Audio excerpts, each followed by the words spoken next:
Salut les conseillers influents, j'espère que vous allez bien. Moi ça va très bien. Aujourd'hui je vous explique dans cette vidéo comment débuter sur le digital quand on est conseiller immobilier. Alors aujourd'hui on est sur un look un peu ghetto, étant donné que je suis malade. J'ai l'impression de dire ça à toutes mes vidéos, mais je suis vraiment encore malade. Si je devais me lancer dans le digital en tant que conseiller immobilier, c'est exactement le tutoriel que je vais donner dans cette vidéo que je suivrai pour y aller étape par étape sans me traumatiser et avoir un maximum de résultats en un minimum de temps. Le but étant, avec la stratégie que je vais vous proposer aujourd'hui dans cette vidéo, d'augmenter votre visibilité sur votre secteur local et donc d'obtenir plus de mandats, c'est-à-dire avoir un canal d'acquisition supplémentaire en plus de ce que vous faites déjà sur le terrain. Allez mon chat, nounours.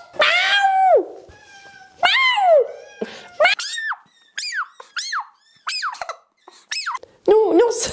Comprends pas la caméra. Laisse-moi tranquille. Étape numéro 1, avant même de se lancer sur le digital, il faut avoir une petite réflexion stratégique. Cette réflexion stratégique, vous devez l'avoir sur votre marque personnelle. Les gens sur les réseaux sociaux n'achèteront pas vos services pour ce qu'ils sont. Très bizarre de dire ça comme ça, mais c'est la réalité. Les gens vont travailler avec vous, pour ce que vous êtes. C'est ça qui va faire la différence. Et vous savez très bien qui vous êtes, vous vous connaissez normalement. En revanche, si vous n'apprenez pas à marketer ça correctement et à le mettre correctement en avant sur les réseaux sociaux, vous aurez beau avoir les meilleurs services du monde, si vous ne savez pas montrer qui vous êtes et comment vous travaillez et du coup, par conséquent, quels sont vos services et à quel point ils sont qualitatifs, vous n'aurez pas de résultats. La plus grande erreur des conseillers immobiliers, c'est de croire que les réseaux sociaux, ça se limite à publier sur Facebook, Instagram, alors que c'est beaucoup plus profond que ça. Il y a toute une réflexion stratégique à avoir en amont pour rentrer un peu dans l'esprit des prospects, c'est de la psychologie, pour les convaincre sur le long terme, leur donner confiance afin qu'ils fassent appel à vous à travers le digital. La marque personnelle, pour résumer, en fait, c'est qui vous êtes au global, vos forces, c'est ce qui vous représente vous, vos valeurs, votre entreprise. Et le but est de définir quels sont ces grands axes-là qui vous définissent vous en tant qu'être humain et professionnel de l'immobilier et de les mettre correctement en avant sur les réseaux sociaux. Ce qui va faire que vous allez devenir unique aux yeux des propriétaires vendeurs. Si vous n'avez pas la marque personnelle et que vous vous contentez de dire je suis conseiller immobilier depuis tant de temps, je propose tel service, vous ne vous différenciez pas de tous les conseillers immobiliers qui sont sur le digital et sur le terrain. Alors que votre personnalité, votre façon de parler, votre façon de vous habiller, je sais pas, il y a quelque chose autour de vous forcément qui fait que vous êtes unique. Et la marque personnelle, c'est ça, c'est apprendre à l'identifier et le mettre en avant pour marquer les esprits des prospects et avoir plus de résultats. Je ne vais pas faire un tutoriel sur la marque personnelle dans cette vidéo, j'en ai déjà fait un, donc je vous invite à cliquer quelque part autour de cette vidéo et à aller voir ensuite ce tutoriel pour définir votre marque personnelle une fois que vous aurez fini cette vidéo. Ne partez pas, on finit déjà ce qu'on est en train de faire ici, après vous irez voir ma vidéo sur la marque personnelle. Étape numéro 2, maintenant que vous avez choisi votre marque personnelle, que vous l'avez définie, il faut choisir les réseaux sociaux sur lesquels vous allez rendre visible votre marque personnelle et donc vos services afin de trouver les bons prospects et de les convertir en clients. Mon petit conseil pour choisir vos réseaux sociaux, ce serait d'aller vers celui qui vous attire le plus, celui sur lequel vous êtes déjà personnellement et celui dont vous en comprenez les codes assez facilement. Le but n'est pas d'être dans le technique au départ quand vous vous lancez sur le digital, mais d'aller vers la facilité. Et pour faciliter les choses, je trouve ça plus logique d'aller vers un réseau social qui nous attire, pour commencer par ses fonctionnalités, son ergonomie ou sa façon de fonctionner plus globalement. Ça va faciliter le processus pour intégrer le digital dans votre quotidien. Je vous conseille évidemment de choisir entre Facebook, Instagram et YouTube qui sont selon moi les trois géants sur lesquels vous devez être présent. Donc vous choisissez un des trois pour commencer et lorsque vous serez à l'aise avec l'un de ces trois-là, vous pourrez utiliser la stratégie suivante. Publier le même contenu sur Instagram et Facebook, c'est personnellement ce que je fais chez Conseiller Influent depuis qu'on a créé l'entreprise et ça marche très bien puisque sur Instagram j'ai 12 600 abonnés. D'ailleurs, allez vous abonner si vous voulez rejoindre l'équipe. Et je crois que sur Facebook, on est rendu à 5000, 5200, quelque chose comme ça. Et je mets vraiment exactement le même contenu sur les deux. En termes de rythme de publication, ce que je peux vous proposer, que vous ayez choisi un seul réseau social ou alors que vous ayez choisi de publier sur Facebook et Instagram en même temps, je vous recommande une publication par semaine pour commencer. Ça fait seulement 4 publications à préparer pour le mois. Honnêtement, c'est très abordable. Gratte le nez. Une fois que vous aurez trouvé votre rythme avec une publication par semaine, vous pourrez augmenter à 2 publications par semaine. Que ce soit uniquement sur Facebook, uniquement sur Instagram ou alors les deux. Et une fois que vous aurez terminé ça, vous pourrez vous lancer sur YouTube. Wouhou!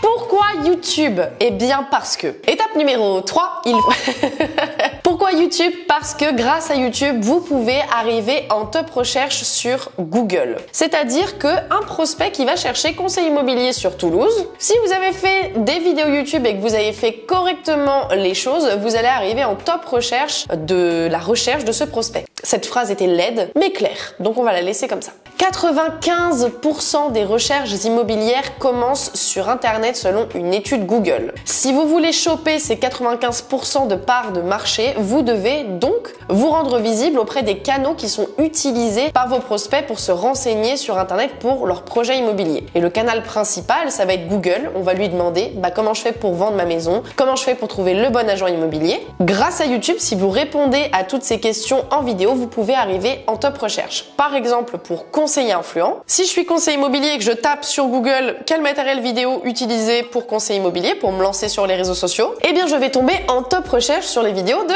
conseiller influent. Et voilà comment conseiller influent a réussi à se rendre visible auprès d'une audience potentielle de prospects en faisant des vidéos YouTube. YouTube appartient à Google et Google sait que les recherches maintenant se tournent de plus en plus vers la vidéo, donc Google propose de plus en plus en résultat de recherche des vidéos YouTube. Avant de passer à l'étape numéro 3, et je sais que vous frétillez, vous n'en pouvez plus, vous avez envie de savoir, je vous invite à vous abonner à cette chaîne YouTube en cliquant sur le petit bouton rouge s'abonner en dessous de cette vidéo. Je reste là le temps que vous le fassiez. J'attends, hein. Je sens qu'il y en a quelques-uns là encore qui l'ont pas fait, donc on va attendre encore un peu. Ça va, vous passez une bonne journée, vous, sinon? Bon, allez, c'est bon, on reprend, c'est parti. J'arrête. Faut que j'arrête de gueuler. Je vais chuchoter maintenant. Étape numéro 3. Non, je vais pas chuchoter, c'est une blague. Étape numéro 3, il faut à présent choisir vos formats phares. Et les formats, je veux dire par là, est-ce que vous allez faire plutôt des photos de vous, ou alors des visuels créés par Canva, ou alors des vidéos en paysage, des vidéos face caméra, des vidéos sans face caméra, avec de la musique, sans musique. Quel format on utilise? Eh bien ça va être en fonction de votre marque personnelle. On en revient à l'étape numéro 1. Je m'explique. Si ma marque personnelle, c'est d'être sophistiqué et rigoureux, les formats que je vais choisir, ça va être des vidéos de présentation de biens qualitatives avec un bon montage vidéo, des vidéos de conseils face caméra comme je peux le faire à présent sur YouTube, et des vidéos avis clients. Par exemple, la marque personnelle de Bastien que j'ai accompagnée dans les agences La Forêt Nord de Sèvres, c'est celle-ci, sophistiqué et rigoureux. Du coup, ces formats phares qu'on va pouvoir retrouver, ce sont des vidéos de biens comme ici, ou encore des vidéos d'avis clients comme ici et ici. Les gens qui vont consommer son contenu vont donc ressentir la marque personnelle qu'il a créée autour de lui, c'est-à-dire sophistiqué et rigoureux. D'où l'importance de d'abord définir sa marque personnelle et ensuite choisir les formats qu'on propose sur les réseaux sociaux pour que ce soit cohérent. Si ma marque personnelle c'est d'être professionnel mais fun et décalé comme moi, oui c'est ma marque personnelle, ça fun mais décalé, et bien les formats que je vais choisir, fun mais décalé, attends je me suis trompée. Professionnel mais décalé. Si ma marque personnelle c'est d'être professionnel mais fun, je vais choisir plusieurs formats. Numéro 1 pour représenter le côté professionnel, ça va être YouTube, des formats longs, très élaborés. Mais dans mes vidéos, même si le montage est très élaboré, que c'est très bien réalisé, bravo Gianni, t'es le meilleur monteur vidéo de l'année, même si tout ça représente une qualité et du professionnalisme, dans mes vidéos, je vais intégrer des côtés un petit peu plus décalés, comme les ratés que j'ai pu avoir pendant cette vidéo. Cette plante m'énerve, elle m'attaque. Pour représenter le côté décalé, je vais choisir des Reels sur Instagram où je vais me donner en spectacle. Exemple. Mais pour représenter aussi le côté professionnel, je vais faire des carousels très bien réalisés, comme ici par exemple. Grâce à ces formats, les gens comprennent que je me prends pas la tête, mais que je suis professionnelle de par la qualité de travail, de contenu et de mise en forme qu'on propose chez Conseiller Influent. D'ailleurs, pendant qu'on parle de Conseiller Influent, allons-y les amis, j'ai un petit truc à vous dire. Si jamais vous voulez vraiment vous lancer sur le digital, mettre en place tout ce que je dis dans cette vidéo en étant accompagné, tenu par la main, je vous invite à réserver un appel avec le lien qui est en dessous de cette vidéo avec un membre de l'équipe Conseiller Influent qui vous dira comment faire, quoi faire, avec qui. Avec Conseiller Influent, vous ne serez plus jamais seul et en plus vous serez bien accompagné. Quelques exemples de conseillers immobiliers qui ont donné leur avis sur nos accompagnements. Donc voilà, si ça vous intéresse de mettre en place ce que je dis dans cette vidéo en étant accompagné, tenu par la main, vous allez dans la description juste en dessous de la vidéo réserver un petit appel gratuit avec un membre de l'équipe qui va vous expliquer comment on procède. Parmi les types de contenus que vous pouvez proposer. Parce que vous devez choisir vos formats phares. Là, j'ai donné l'exemple de Bastien, je donnais mon exemple. Vous avez les interviews de commerçants de votre secteur ou alors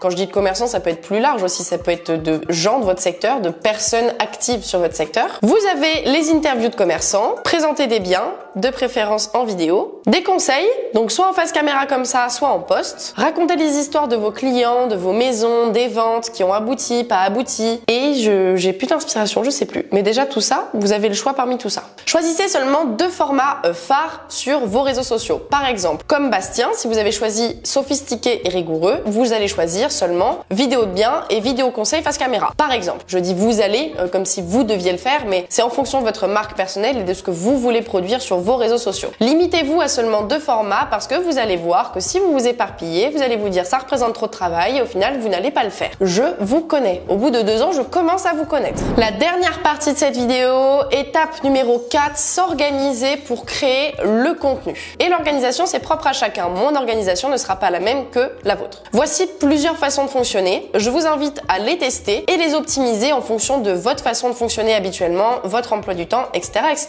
Je vous propose 3 options. Ça fait 6. 3 options.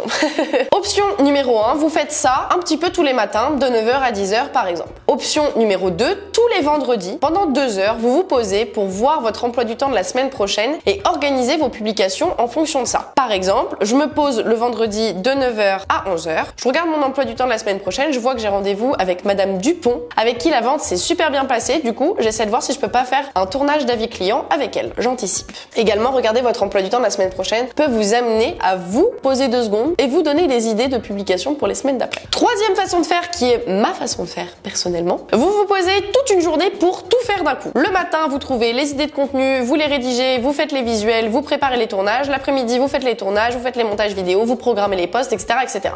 D'un coup. Et comme ça, après, zoom, on est débarrassé pendant un mois. Soit vous faites tous les jours, soit vous faites toutes les semaines, soit vous faites tous les mois. Là, c'est vous qui voyez. Soit vous ne faites pas du tout. Et dans ce cas-là, cette vidéo ne sert à rien. Oubliez-moi, rayez-moi de vos listes. On s'appelle plus, on se parle plus, je boude. Non, je déconne. C'est une blague. Ok, cette vidéo à présent touche à sa fin. J'espère qu'elle vous a plu. Si c'est le cas, laissez un petit j'aime comme d'habitude. Ça coûte rien du tout. 0 €, nada, si ce n'est de enlever le plein écran, si vous étiez en plein écran, si vous me regardiez en plein écran, d'aller en dessous de la vidéo et de cliquer sur le petit pouce. Ça vous prend littéralement une demi-seconde. Ça ne vous coûte pas d'argent et moi, c'est le truc qui me fait le plus plaisir au monde. J'exagère peut-être un peu, mais dans le fond, c'est un peu vrai. Puisque je fais tout ça gratuitement et ça me fait toujours plaisir de voir lorsqu'une vidéo vous plaît et la meilleure façon de l'exprimer, je sais pas pourquoi je fais ça avec mes mains, c'est de laisser un j'aime et de vous abonner évidemment, mais ça je l'ai déjà dit. Je vous remercie de votre écoute. Comme d'habitude, vous êtes les meilleurs. Et on se dit à très bientôt pour une prochaine vidéo. Ciao!